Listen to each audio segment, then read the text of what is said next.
All right, so I have a question. Hands up if you've ever had a bird do a bird dropping on your head. Yeah, there are quite a few of us in here. Now, if that's not you, then hands up if you've ever been in a conversation where people are debating about whether the bird was targeting and as though it were planned. Now, we know that birds don't have the cognition to do that it really was a random kind of thing, and yet it raises this question: random or planned? Now, on the screen, you're about to see a picture of a toy car that my son used to play with some years ago. And I used to love playing with him, but I still remember my moment of shock one day when I thought, look what they've put on the roof of that car, because here's what I saw. The next slide. I saw 9/11. And I thought, how dare those toy company manufacturers put that date on the top of a toy police car? It's like cheapening all of that pain. And while I was so angry and staring at it, I started to realize it wasn't 9/11. It was 911, the phone number that you'd call if you needed the police or the fire department. But as I was still processing, the whole adrenaline rush and the shock, it made me wonder, why did the terrorists fly the planes into the World Trade Towers on that particular date? Did they pick that day with those numbers to cause thousands of people to ring the same numbers? Was it random or was it planned? And there are times in life when it really does feel random. Do you want to know another random, interesting coincidence? Have a look at 9/11 in Ecclesiastes. So here's 9/11 in Ecclesiastes. I've seen something else under the sun. The race is not to the swift or the battle to the strong, nor does food come to the wise, or wealth to the brilliant, or favor to the learned, but time and chance happen to them all. Time and chance feels a bit random. Happened, kind of crashed into them, confront them. There's a sense of accident, of unplannedness. The teacher feels like life is crashing into people randomly. And look at those phrases. The wrong people are winning. It's not right. Have you ever felt like that? Now, all of us have stories of pain. And some of those stories we can't even tell. They're secret pain. But whatever your story of pain is, whether it's medical results or family fights or accidents, maybe you have had that feeling. Is it random? Is God doing anything? Or is it planned? And if it's planned, what kind of a God is this? Now, despite how life often looks quite random, the Bible knows nothing of fate, of pure chance. And if you do a word search on the Hebrew word that's there for happened, over and over there are events happening under God's control. And sometimes it's easy to see that God's in control. Like when he answers your prayers, or a door is opened just in the nick of time and you go, Sometimes it's not so easy, and it takes a long time to see that God is happening it. Here's an example of one like that. My husband, when he was a young adult, was an elite athlete, and he was training for a triathlon, and he was hit by a car while riding his cycle, and it ripped up all the ligaments in both knees. Months in hospital learning how to walk again. Ended his career. Lost all of his sporting friends. Looked pretty yucky. But that's when he became a Christian. So you could see it. Took a long time for him to see it. And then there are other events that just appear hopelessly sad. What's happening then? Is it random or planned? And I think Ecclesiastes 3 that you just heard read out helps us get a little closer to answering some of those hard questions of life. How do we find meaning in the irky bits? Now, chapter 3, 1-8 is probably the most famous bit of this book. There have been songs written on it and poems, and it's just also, turn, turn, it's also pretty. But is it really also pretty? Look at those couplets. They're naming the extremes of life, and some of them are pretty harsh, like hate and kill, and you think, so when am I allowed to do that? No, that's not the point. The point of those couplets that are the extremes are meant to say, look, all of life from one end to the other of the spectrum, is involved here and covered in God's timing, in God's plan. See, there's a very clear note of determinism, that our times are determined for us rather than by us. You see that in verse 1. There's a time for everything, every season under sun. It's set. And they're not by us, they're out of our control. A time to be born and a time to be, hands up if you chose when your parents would have you. Out of our control. And I think if the teacher were alive today, he might even add another couplet in there. A time for mental health and a time for mental illness. If I were writing this psalm, personally, I'd leave out all those bad bits, wouldn't you? But all of this emphasis on time and the extremes gives us this feeling that we aren't in control. And we looked at that the last talk, that we are like ships going through the ocean of life, and sometimes it's beautiful and idyllic, and sometimes it's cyclone hurricane mess. And it is. Times that happen to us. Now, verses 10 and 11 make it very clear that God is controlling these times. I've seen the burden God has laid on men. He has made everything beautiful in its time. So even though we could say, well, it's deterministic, God's doing it, it's happening to us, it's not a cause for despair. It's an opportunity to take great comfort. Because it tells us there, not that every event is beautiful, because some of them really aren't, but that God will make everything beautiful in its time. Good, appropriate. Maybe might remind you of Genesis 1. And God said, and there was, and it was good. Or Romans 8:28. And God works through all things for the good of those who love him, to bring us to Christ-likeness. Or maybe you might even think of the story of Joseph. How by the time you get to the end of the book, in chapter 50, verse 20, he said, "You intended to harm me, but God intended it for good, to accomplish what is now being done, the saving of many lives." I bet it took Joseph a long time to get to that point of seeing that. I mean, how would you feel being sold into slavery? And then Potiphar's wife, nasty piece of work, getting him chucked into jail and the baker forgetting him. I mean, it was a murky mess. And yet in the end, he could say, God intended this for good. There may be some murky messes in your life. You never get to see the reason why. But because we have stories like Joseph, and because we have the rest of this book that gives us such a clear picture of God's character and track record in history, we can trust 3:11. Another 11, this time it's a 3:11. He has made everything beautiful in its time, the good and the bad times. But I really like verse 15. Look at verse 15 with me. Whatever is has already been, and what will be has been before. You're thinking, well, that's no fun. That's just like the round and round cycles of life from chapter 1. But look at the last phrase. And God will call the past to account. The Hebrew there is a bit tricky to translate, but what it's trying to say is God has got his eye on everything that's happening, and he will call it, each event in turn, into account to see if it's fitting his plan. His 3:11 plan, to make everything beautiful in its time.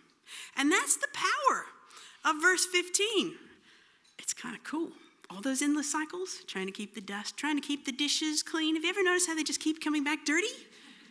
Endless, pointless cycles and all the tragedies. God will call the past to account. Nothing escapes his attention. The trick is to be content with his timing rather than our own timing. Remember me, I wouldn't choose a time to weep or die. Personally, if you ask me what the best time would be, I think heaven should be now. I think we should just end it and move on, particularly before my kids get too old and they have to have all that, grown-up teenagey stuff. They're 15, 13, and 12. It's quite a safe little nice time of life. But I don't get to set the times. I have to be content with his timing.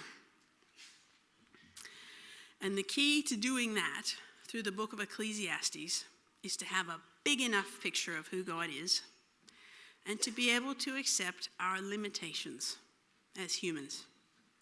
So here we have DRS backwards. It's SRD, but it's still DRS. Just think of that. So if you're going to be able to submit to God, you have to have that big picture. Because as you shrink him and make yourself big, you're railing. You're saying, no, I could do it better. And if you keep shrinking him, you're alone. And all you've got is despair. So let's get a big picture of who God is. And that will help us be submitting to his timing in our lives. So look at 3:14. I know that everything God does will endure forever. Remember our lives? Nothing new. All happened before. Death takes it all away. But God, whatever God does will endure forever.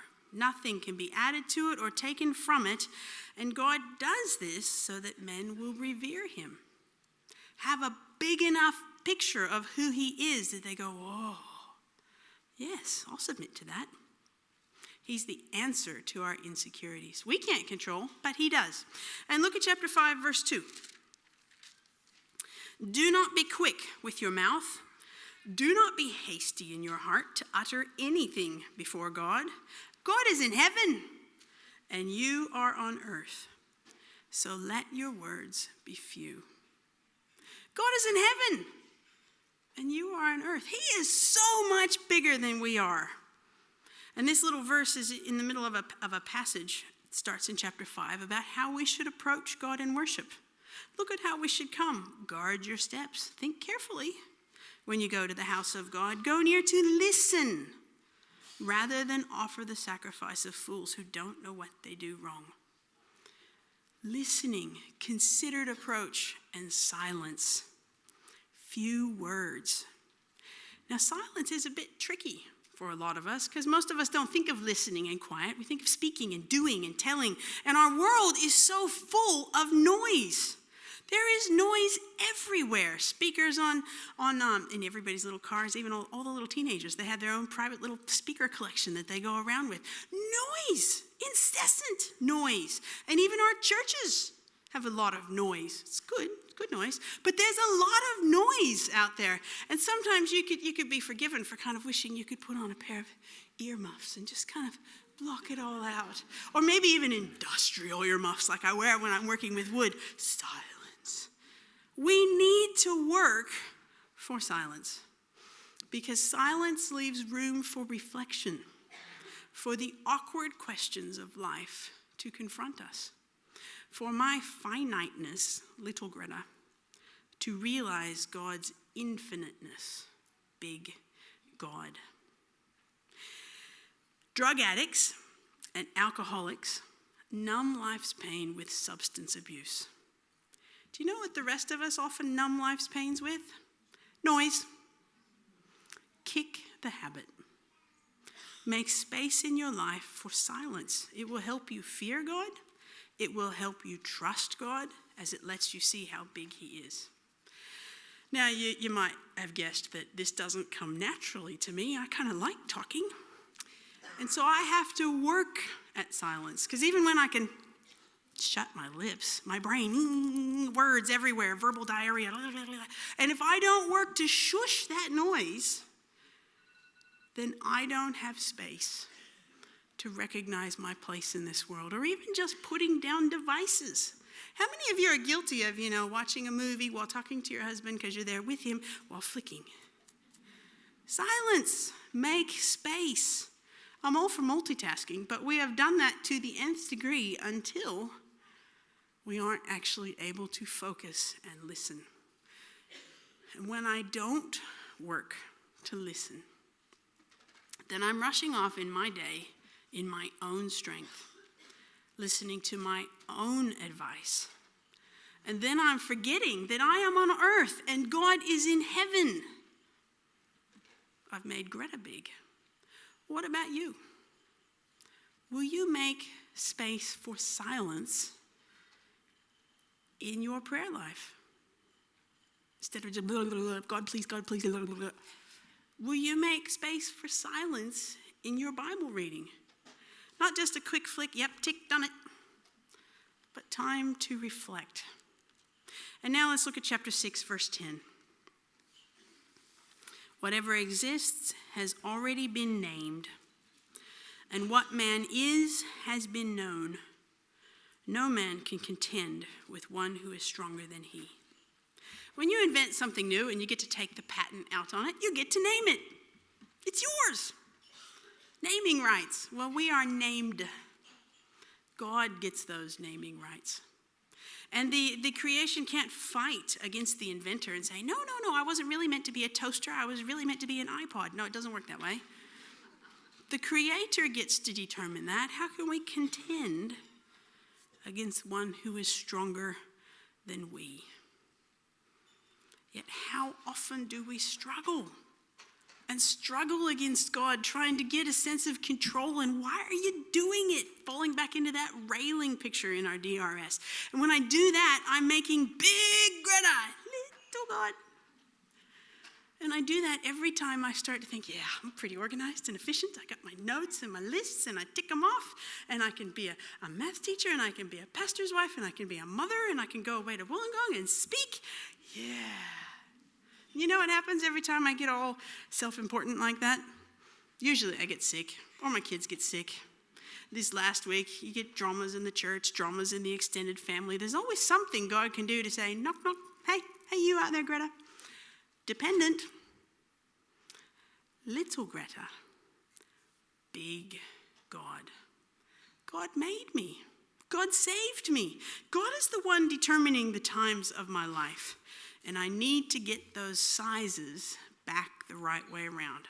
So the first thing you need to do, if you're going to be able to accept and trust that God's timing in your life, a time for everything, really is working towards everything being beautiful, you have to get your picture of God big enough.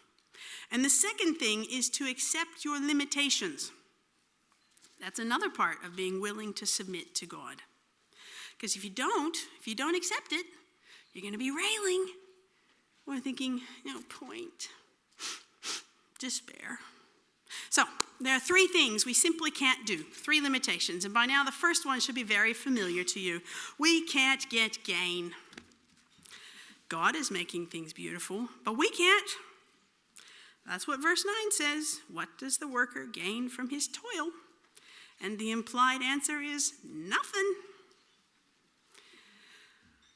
And yet, how often do we still strive for self-sufficiency? Something left over. I mean, I've had multiple telemarketer calls in the last 3 weeks. They're driving me insane. Would you like an insurance for this or an insurance for that? Or have you prepared for death? And I'm thinking you could have insurance for just about everything in your attempt to have gain, to have self-sufficiency. You could set up savings plans and you could have lay-by plans. And you can't afford it now? That's all right. 24 months, interest-free, no payments. Just take home today as though you can control. You can't afford it today, but that's all right. In 2 years' time, you'll have it covered. No problem. We like to have that sense of sufficiency. But verse 9 reminds us we cannot get that in this life. That's part of the burden God has laid on men. Verse 10. I have seen this burden God has laid on us. So once again, ask yourself, are your priorities straight? Or are you sucked into the profit-mad society? Do you measure yourself by what you own? Now, one of those books Jenny reviewed, that would be perfect. Fits right in here. You could go read that one. Do you do that? And there's a glorious blessing that comes with accepting this limitation that you can't get profit. Do you know what it is? Freedom from the rat race. Because if I can't get gain, well, there's nothing to measure. I don't have to measure up. And if I can't get gain, if my own personal worth isn't based on how cluey I am, then as I lose my clueiness, which is happening, I remember far less than I used to, then my ego doesn't have to be based on that because I never got that gain in the first place. It frees me up to give God the glory for the good things that happen because this life isn't about me. It's about Him There's a glorious freedom in admitting that you can't get gain. There's a freedom to pursue a better gain. Lay up for yourselves treasures in heaven instead of on earth. And there's a freedom to live in the moment. Our business world is based on, cost profit analysis and those SWOT things. They keep coming up with new acronyms for how you're going to work out the end point. Is it worth it? And we are so focused on the end point that from a business point of view, it's absolutely pointless to have friends because you can't measure how much time you're putting in between, whether it's really worth it. Letting go of gain frees you up to look at the journey instead of the product. Never more have we needed that old adage to stop and smell the roses. We need to live in the moment. And there are a couple of verses in Ecclesiastes that draw our attention back to that. There's this one, there's a time for every matter and every work, 3:17. And that makes me think, what's this time for? And about 6 o'clock this afternoon, what's that time for? Because every time has its thing. And there's also the reminder that you don't know what's coming around the corner. And because of that, I can focus on today. Matthew 6:34. Don't worry about tomorrow, because tomorrow has enough troubles of its own. So what is this time for? Focus on today. And that's a great freedom, a blessing. The next limitation that we really need to admit is that we won't always understand what God is doing. Yes, he's watching. He's calling all the past to account. Yes, he's controlling. But no, we won't always understand. I know how my story ends. I know exactly how it ends. It ends with me in heaven with Jesus having a good time. And I know a bit about what that's going to look like. But there is so much of the middle of my story that I don't know between here and there. Like, why did he let me be born in a Western country instead of Zambia or Zimbabwe? Or why did he let me have loving parents while some of my friends had tragically abusive parents? Why has he let some of my friends be infertile while I get 3 kids? There is so much I don't know. There's lots of life I do get explained to me. I get explained to me how to be a good wife and a lot of how to be a good parent. And I get explained stuff to do with my money and how to worship well and how to trust God. All that's in here. And then I start to think, it's going to explain it all. But it doesn't. Don't fall into that trap of thinking it will explain it all. And it even get angry at God sometimes, don't we? When we try to wrestle with that limitation. And now, this is really important. I want you to hear me. If you hear nothing else today, hear this. It is okay to express pain and doubt to God. I have had Christian people say, no, don't ask that question. As though by me asking some question, I would be like undermining God. No. Do ask your questions. Because if you don't ask them, you will slide into despair, or you'll be silently railing. God is big enough, and his truth is true enough that there is no question you can put there that will undermine who he is. The problem is he doesn't owe you any answers. He gives us a lot, but he doesn't give us all the ones we want. And that's a truth that we need to be able to accept. Otherwise, we're back in the driver's seat trying to control the universe and make God live up to our expectations. The whole book of Ecclesiastes is full of the teachers saying, life is chabel, absurd. It doesn't make sense that the good would die young, or that the wise people are going to be poor, or that the powerful get corrupted and then they oppress, or that the wicked get away with it. But so often they do. But God doesn't owe us any answers. He's not accountable to us. And that is also part of the burden, 3:10, that he has put on us. You see, in 3:11, yes, he's made everything beautiful in its time, but he's also set eternity in our hearts. an awareness that this is not enough, that pursuit of satisfaction, yet they cannot fathom what God has done from beginning to end. There will be times we don't understand. Can you accept that? There will be a bit of effort and uncomfortableness in accepting this limitation. Because you're going to have to do a bit of a mental balancing act. You have to hold things in tension. You have to hold in tension your belief that God is good and love and that he's in control and active. And you have to hold those two in tension. And I have seen so many people get an imbalance. So here's the first imbalance that could happen. You could focus so much on how God is good and God is love that you let go of his control and activity. Because if God really were good, he would have stopped all those rapists and terrorists. And so therefore he can't. He can't be in control if he could. See, if God is good, he would have, but he can't. Therefore, he mustn't be in control. And that's a big problem. The Bible rejects that imbalance because God is not distant and uninvolved. Jesus came right down into our murky world and felt some of the worst of it.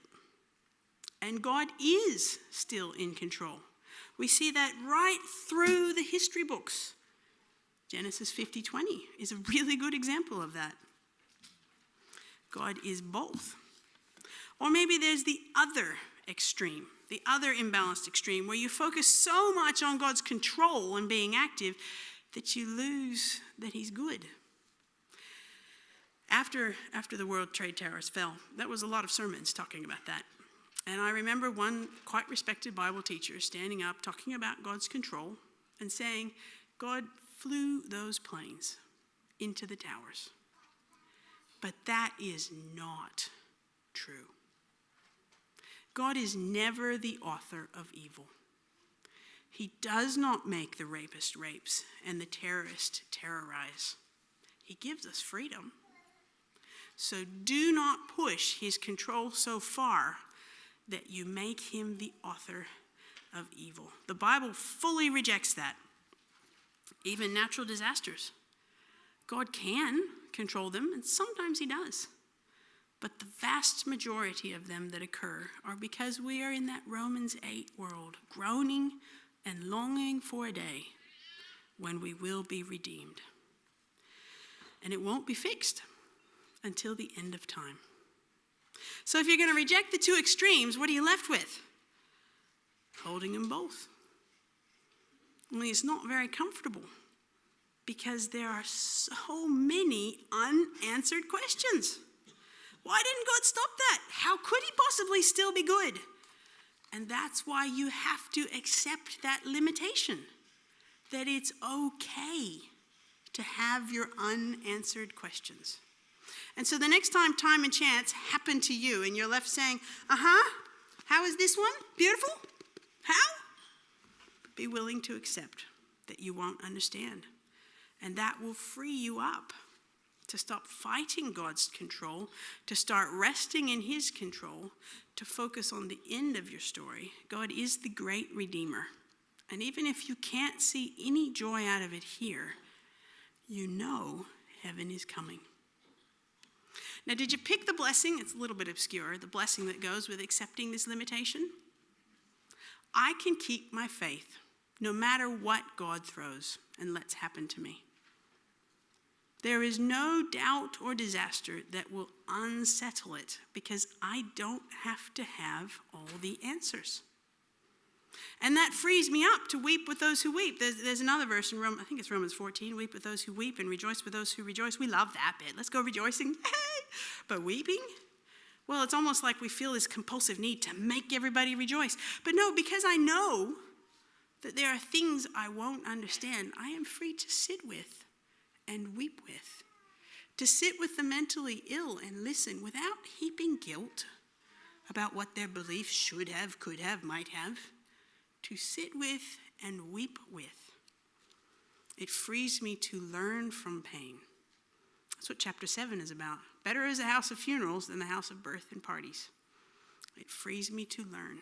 Because my faith can last through unanswered questions. The third limitation we need to accept is that we can't find satisfaction without God's help. In 3:11, he's made everything beautiful in his time. He's also set eternity in the hearts of men. A byproduct of that is a restlessness, a continual awareness that this is not enough, that we can't find satisfaction. And you see that same lesson at the beginning of 6 and the end of chapter 5. So if you go across to 6, verse 2, it's another one of those grievous evils that weighs heavily on the teacher. 6:2, God gives a man wealth, possessions, and honor, so that he lacks nothing his heart desires, but God does not enable him to enjoy them. And a stranger enjoys them instead. See, you can't get that enjoyment without God's enablement. And the flip side of it, the happy dude, he's just a few verses earlier. Go back to chapter 5, verse 18. Then I realized that it is good and proper for a man to eat and drink and to find satisfaction in his toilsome labor under the sun during the few days of his life God has given him, for this is his lot. Moreover, when God gives any man wealth and possessions and enables him to enjoy them, to accept his lot and be happy in his work, this is a gift of God. A threefold repetition. It's a gift. I can't get it on my own, but he can give it to me. And the blessing that goes with accepting that and admitting that is that now, just because nothing on this earth lasts, doesn't mean I can't enjoy it while I get the little fleeting moment of it. I get blessings. I get joy. And another blessing that goes with it is that I am free to even pursue happiness. Pursue good works, a godly kind of busyness. Look at chapter 3, verse 12. I know that there is nothing better for men than to be happy and do good while they live. It's commanded, be happy. It's encouraged that you pursue it. Permission to seize the day. This is the day that the Lord has made. Let us rejoice and be glad in it. There's a proper time and place for every procedure and thing. That's another Ecclesiastes verse. So what is the proper time and place for this moment? And what joy can I give God glory for? Well, next time you feel like life has done a bit of a bird dropping on you, I want you to know it is not random. It is planned. I want you to know that God is in control, not flying the bird and lining it up, but in control to give you meaning through that experience. And knowing that it's not random and that God is in control can give you comfort to trust him, that everything really is going to be beautiful in its time. I'm going to finish by sharing a story with you that my mother shared with me a number of years ago. When she was a young Christian woman, there was a family in their church called the Gavitts, and they had 2 sons. The first died at age 21 with a heart attack. The second son, at a church picnic while pitching a softball, died of a heart attack. And my mother thought, I need to go talk to Mrs. Gavitt. I need to offer her some comfort. But what could I possibly say into a situation like that? And so she went and talked, and she came back thinking, wow, she was so comforted. What did Mrs. Gavitt say? She said, God must have needed our sons more than we did. Now, don't overanalyze that. Just for a moment. What struck me about her answer was no torrent of words, no argument with God. Was she in pain? Oh, you better believe it. Was she still confused? Undoubtedly. But in her pain and confusion, that answer conveys her attempt to trust God with the unanswered pain in her life. And it's not a perfect answer, because God certainly doesn't need her sons anymore, and he's certainly not happy, because death is always a tragedy. But it was her way of attempting to say, there is meaning in the times of life, when you live with a good God who is in control. You can find blessing in the goods and the bads when you submit to this God.